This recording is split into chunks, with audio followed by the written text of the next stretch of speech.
Hey guys, this is Tom with cellphonetrek.com. I have with me here John Cheer from Kyocera. He has got the Kyocera Echo. It's going to Sprint. When's it going to Sprint? That's right. So this is Kyocera Echo. Goes on sale at Sprint on April 17th. Sprint will also start taking Reserve Now orders on March 26th. It'll be $199 with the usual 2-year contract or eligible upgrade. March 26th, that's like 3 days, 4 days away, right? We're real close to it. All right, so if you're watching this video today, as it'll be up tonight, you guys got to go ahead, get to sprint.com, find the page, and be able to reserve it, because I'm sure they're going to go quick because of what unique feature. Well, so you can get a really good look at this device. We have a microsite dedicated to it. It's www.echobykyocera.com.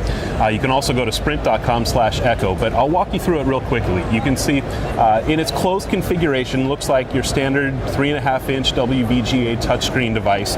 Runs Android. Very sleek, nice, lightweight. But the real magic of this phone is when you open it and you get into this dual screen configuration. This is the first dual touchscreen smartphone on the market.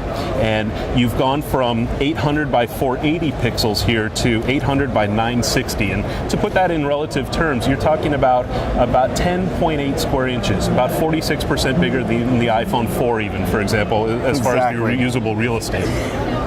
I see that we have two haptic feedback key, or two different sets of haptic feedback keys. We have home, menu, and back, and it's available on the other side. Are they both functional, or is only the bottom functional when expanded? No, so the one that is on the usable screen at the time are going to be those keys that can be used. But there are really 4 use scenarios for this phone, and what you said raises a really good question with that. The phone is entirely usable in its closed configuration, so you can use it as a standard Android smartphone just like this. Once you do open the phone, though, there's 3 different ways you can use it in this configuration. All right, so one is what we call simultask, and that's unique to this phone. It's a trademark thing with this device because it uses the 2 screens independent of each other. It's almost like having 2 smartphones next to each other. All right. So for example here, if I launch the browser on this device, you can see this is the microsite for the phone.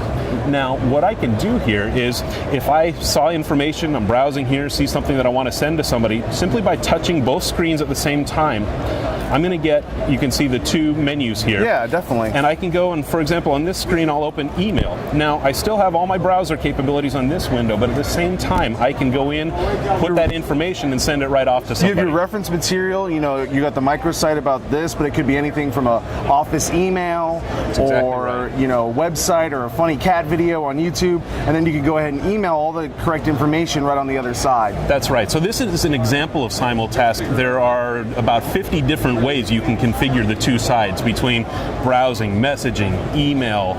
We have something called ViewQ, which is a web, a YouTube video viewer. So lots of different ways you can use this, and it really kind of redefines multitasking on a smartphone, because before you would have to toggle between screens on a single display. So that's one way you can use this device. If I go back, a second way is something we call optimize. Now, what we mean by that is using the 2 displays together in a complementary fashion for one application. So a real nice example, if I go over here, we've written an application called ViewQ that I just mentioned. I'll open it up here. Now, what you can see when you turn it this way on the dual displays, you've got a full display dedicated just to the video player. But down below at the same time, you've got all your YouTube search, and with these additional titles that you've searched, if you see one that you want to play next, you can literally just drag and drop it into this gray field over here, and it's going to queue and buffer while the other one is playing. So as soon as that one's done, your next video is ready to go. That's an example of what we call optimized. Another great example of the optimized functionality that I like to show people is in email. You can see here, I could even set this up on like a laptop on a table and have my display, but you can see it has the email functionality on the top, and then this gigantic swipe keyboard on the bottom. You can do swipe. It also comes with a classic keyboard. So complementary functionality between the 2 displays. That's what we call optimized. And then the last, of course, is if you pull it open flat, you have what we call tablet mode, and that's simply using that 4.7-inch combined display as one giant display display for the phone. Nice way to look at that. We have Telenav on here, the mapping application. Right. They've done an optimized version of this for the phone where you can do your searching in one display, the map will come up in the other display, but then you can spread the map across both, and it makes for an absolutely beautiful driving GPS type experience on the device. Definitely. And you may not be able to get the viewership at home viewers of this video, but this line in here, some people may complain about it. It is super thin. It is so flush, your eyes will focus it out and you don't even see, so you see just the 4.7-inch screen. I'm glad you brought that up, Tom, because this is the real magic to this phone is in what's called the pivot hinge. And I'll try and let you see it here, but it's made from something called super copper alloy, all right? And it's super strong, very, very dependable from a construction standpoint, sits flush when it isn't in use. But what the hinge allows us to do is to get those two displays within 5 millimeters of each other. So to your point, when you're using them as one oversized display, that seam almost vanishes once you've watched for a second, and it's really unobtrusive to your content. So we'll close this up here. Do you have a camera on the back with flash and a beauty mirror right there? Just something else to mention. So you do 5 megapixel, also does 720p HD video. So again, high quality video for when you're on the go. Use your Telenav, get you to your favorite sporting event, and then you can go ahead and film it in 720p. That's right. So a really great, well-rounded device by Kyocera. John, I want to say thank you for your time. It's the Kyocera Echo going to Sprint.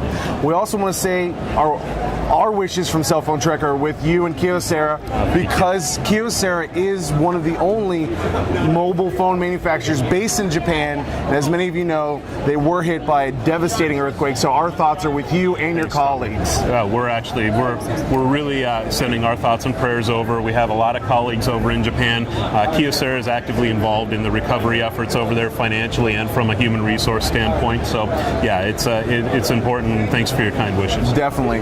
Again, check out more videos from CTIA, and thanks for watching.